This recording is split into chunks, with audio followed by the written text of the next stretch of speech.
YCP నేత చెవిరెడ్డి భాస్కర్ రెడ్డికి సుప్రీంకోర్టులో ఊరట లభించింది.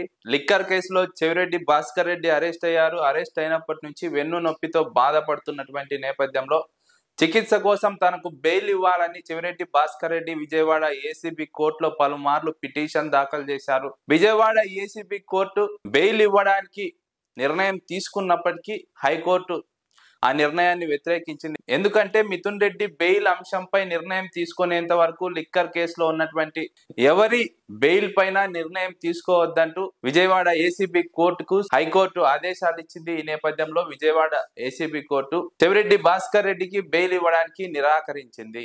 చెవిరెడ్డి భాస్కర్ రెడ్డి హైకోర్టు ఆదేశాల పైన సుప్రీంకోర్టుకు వెళ్లారు. సుప్రీంకోర్టులో సవాల్ చేశారు.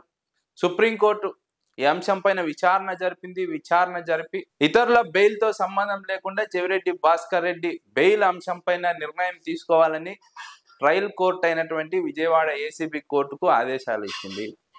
ఇప్పుడు Vijayawada ACB court Chevireddy Bhaskar Reddy bail petition పైన విచారణ జరపవచ్చు. గతంలో కూడా అనేక సార్లు విచారణ జరిపింది, కానీ హైకోర్టు ఆదేశాల నేపథ్యంలో బెయిల్ ఇవ్వలేకపోయింది. ఇప్పుడు చెవిరెడ్డి భాస్కర్ రెడ్డికి బెయిల్ రావడానికి మార్గం సుగమమైంది. చెవిరెడ్డి భాస్కర్ రెడ్డికి త్వరలో బెయిల్ రాబోతున్నట్టు వైఎస్ఆర్సీపీ నేతలు ఆశాభావం వ్యక్తం చేస్తున్నారు. లిక్కర్ కేసులో ఇప్పటికే చాలా మందికి బెయిల్ వచ్చింది. మిథున్ రెడ్డికి కూడా బెయిల్ వచ్చింది. కీలకమైనటువంటి నాయకులందరికీ బెయిల్ వచ్చింది. చెవిరెడ్డి భాస్కర్ రెడ్డికి మాత్రం ఇంకా బెయిల్ రాలేదు. అనారోగ్యం రీత్యా అనేక సార్లు గతంలో ఆయన బెయిల్ ఇవ్వాలని ట్రయల్ కోర్టులో పిటిషన్ వేశారు, కానీ హైకోర్టు ఆదేశాలు స్పష్టంగా ఉన్న నేపథ్యంలో ట్రయల్ కోర్టు ఏమీ చేయలేకపోయింది. హైకోర్టు ఆదేశాలను సుప్రీంకోర్టులో సవాల్ చేయడంతో ఊరట లభించింది. చెవిరెడ్డి భాస్కర్ రెడ్డికి బెయిల్ రావడానికి రూట్ క్లియర్ అయిందని న్యాయ నిపుణులు అభిప్రాయపడుతున్నారు. త్వరలో చెవిరెడ్డి భాస్కర్ రెడ్డికి లిక్కర్ కేసులో బెయిల్ రాబోతున్నట్టు చర్చ జరుగుతోంది. అయితే తెలుగుదేశం కూటమి ప్రభుత్వానికి ఇది కూడా చెంపదెబ్బగా రాజకీయ విశ్లేషకులు అభిప్రాయపడుతున్నారు. ఎందుకంటే ఎట్టి పరిస్థితుల్లోనూ బెయిల్ రాకుండా ఉండేందుకు అనేక ప్రయత్నాలు చేశారు, అనేక అడ్డంకులు సృష్టించారు, కానీ ఎలాంటి సాక్ష్యాలు ఆధారాలు స్పష్టంగా ఈ కేసులో అరెస్ట్ అయిన వారికి వ్యతిరేకంగా లేని నేపథ్యంలోనే విజయవాడ ఏసీబీ కోర్టు గతంలో మిథున్ రెడ్డికి బెయిల్ ఇచ్చింది. మిగిలిన వారికి కూడా బెయిల్ ఇచ్చింది. త్వరలో చెవిరెడ్డి భాస్కర్ రెడ్డికి కూడా బెయిల్ రాబోతున్నట్టు రాజకీయ వర్గాల్లో చర్చ జరుగుతోంది. తెలుగుదేశం పార్టీకి ఇది ఊహించని ఎదురు దెబ్బ.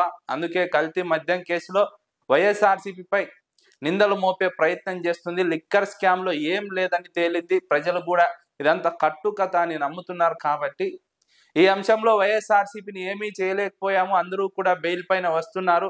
సాక్ష్యాలు ఆధారాలను సిట్ అధికారులు కోర్టు ముందు సమర్పించలేకపోతున్నారు, కోర్టును కన్విన్స్ చేయలేకపోతున్నారు.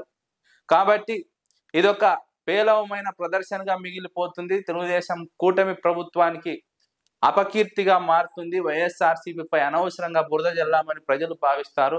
అందుకే మళ్ళీ ఇప్పుడు కల్తీ మద్యం కేసును వైఎస్ఆర్సీపీ మెడకు చుట్టే ప్రయత్నం చేస్తున్నారు. వైఎస్ఆర్సీపీని ఇరికించే ప్రయత్నం చేస్తున్నారు. లిక్కర్ స్కామ్ లాంటి కేసులోనే వైఎస్ఆర్సీపీ నేతలు ధీటుగా ఎదుర్కొన్నారు. వాస్తవాలను ప్రజలకు వివరించారు, న్యాయస్థానాలకు వివరించారు. ఇప్పుడు కల్తీ మద్యం కేసులో ఇరుక్కున్నటువంటి తెలుగుదేశం పార్టీ ఆ బురదను వైఎస్ఆర్సీపీపై చల్లాలని ప్రయత్నిస్తే మాత్రం వైఎస్ఆర్సీపీ ఊరుకునేది లేదు. తెలుగుదేశం పార్టీ గుట్టు మొత్తం రట్టు చేసి ప్రజల ముందు ఉంచుతామని వైఎస్ఆర్సీపీ నేతలు మాట్లాడుతున్నటువంటి సందర్భం.